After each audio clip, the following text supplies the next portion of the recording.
16 मार्च को बिहार में होने वाले 5 राज्यसभा सीटों के लिए चुनाव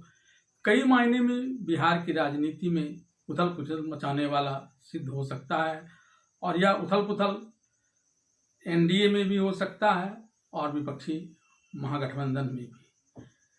5 राज्यसभा के सदस्यों के लिए अगर आंकड़ों के लिहाज से बात करें तो एक उम्मीदवार को जिताने के लिए 41 विधायकों का समर्थन होना जरूरी है और इस लिहाज से एनडीए के वर्तमान में 202 विधायकों की स्थिति में इसे 4 सीटों पर तो अपने ही बल पर चुनाव जिता लेने की क्षमता है, लेकिन एक सीट पर थोड़ा पेच फंस सकता है क्योंकि इसे 3 और विधायकों की जरूरत पड़ेगी और इस विधायकों का व्यवस्था भारतीय जनता पार्टी को विपक्षी गठबंधन के विधायकों को तोड़कर करना होगा। अगर भारतीय जनता पार्टी विपक्षी कम से कम 3 विधायकों को तोड़ने में सफल हो जाती है तो एनडीए गठबंधन सभी 5 सीटों पर अपने उम्मीदवारों को जिताने में सफल हो जाएगा। लेकिन यह तो सीधे सीधे आंकड़ों का खेल है। राजनीति में बहुत कुछ पर्दे के पीछे भी चलता है जो जब तक उस घटना को अंजाम नहीं दे दिया जाता है तब तक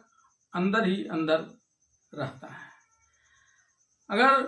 एनडीए 5 सीटों को निकाल ले जाती है तो माना जाएगा कि यह जेडीयू के लिए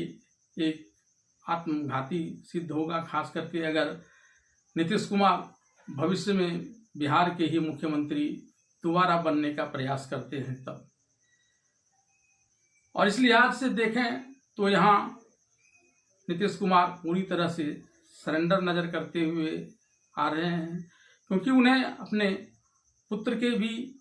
जिन्होंने निशांत कुमार जिन्होंने भी हाल ही में जनता दल यूनाइटेड में उसकी सदस्यता ग्रहण की है, उन्हें भी इन्हें आगे बढ़ाना है और यह बिना बीजेपी की मदद से फिलहाल संभव नहीं दिखता है। और बीजेपी के लिए बड़ी बात यह होगी कि 1980 में अपने स्थापना काल से लेकर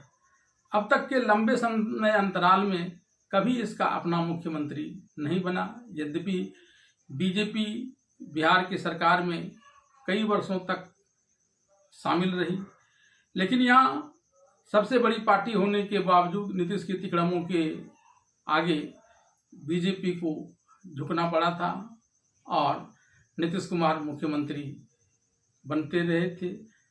2025 के विधानसभा चुनाव में भी नीतीश कुमार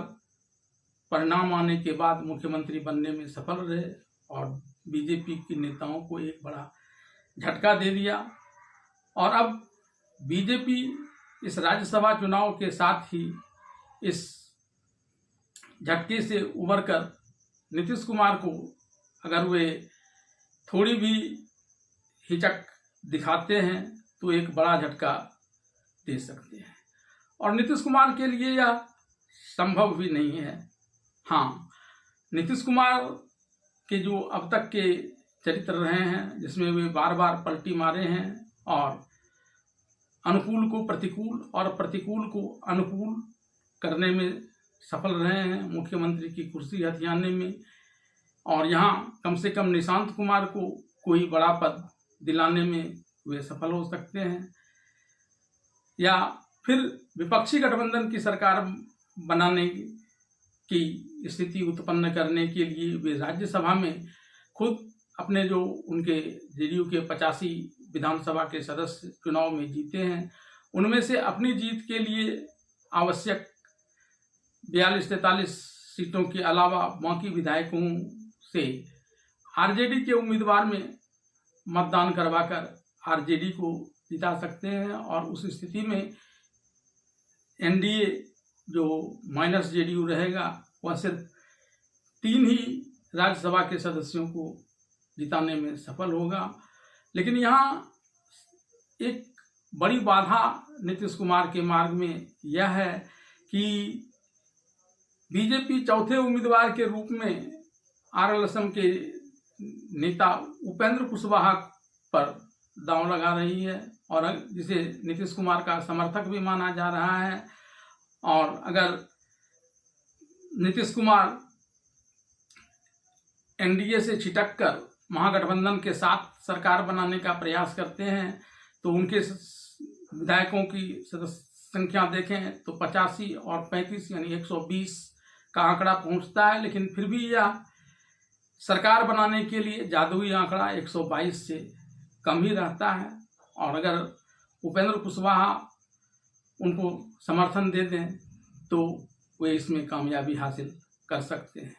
लेकिन अगर एनडीए उम्मीदवार के रूप में नीतीश कुमार उपेंद्र कुशवाहा को राज्यसभा के चुनाव में हरवा देते हैं तो शायद ही उपेंद्र कुशवाहा नीतीश कुमार को इस मामले में मदद करेंगे और तब नीतीश कुमार की सारी सोच धरी की धरी रह जाएगी। और बीजेपी ने को इस चुनाव में यह भी संकेत देना है कि अगर यह 5 सीट जिताने में सफल हो जाती है, विपक्षी दलों के 3 सदस्य को अपने पाले में करके, और ऐसा करने में बीजेपी समर्थ भी है क्योंकि इसके पास पैसे हैं, इसके पास ईडी, सीबीआई और इनकम टैक्स के रूप में डराने के लिए बड़ी ताकत भी है। और मोदी और शाह की जोड़ी ऐसे कई कारनामे पूर्व में कर चुकी है। महाराष्ट्र में भी इसने उद्धव की सरकार को गिरा दिया था। महाराष्ट्र में भी के अलावा इसने मध्य प्रदेश में भी माधवराव सिंधिया के साथ साथ कई कांग्रेसी विधायकों को अपने पक्ष में कर वहाँ भी कांग्रेस की सरकार गिरा दी थी। तो एक लंबा अनुभव है जिसका फायदा उठा सकता है। और नीतीश कुमार को तो यह भी डर सताने लगेगा कि जो बीजेपी विपक्षी गठबंधन को फोड़कर उसे कमजोर कर सकती है, जो पहले ही से कमजोर है, तो फिर वह जेडीयू को भला क्यों कर छोड़ेगी। और उस स्थिति में उनके बेटे निशांत कुमार की स्थिति काफ़ी दयनीय हो जाएगी। और सबसे बड़ी बात तो यह है कि बीजेपी को ऐसे करने में कोई कठिनाई इसलिए भी नहीं होगी क्योंकि राज्यसभा में अगर कोई विधायक क्रॉस वोटिंग करता है तो यहाँ व्हिप भी काम नहीं करता है। बहुत ज़्यादा हुआ तो जानकारी मिलने पर संबंधित पार्टी अपने विधायकों पर पार्टी के अंतर्गत कोई कार्रवाई कर सकती है, लेकिन उसकी विधानसभा की सदस्यता अक्षुण्ण बनी रहेगी। ऐसे में ज़्यादातर उम्मीद तो इस बात की है कि नीतीश कुमार बिल्कुल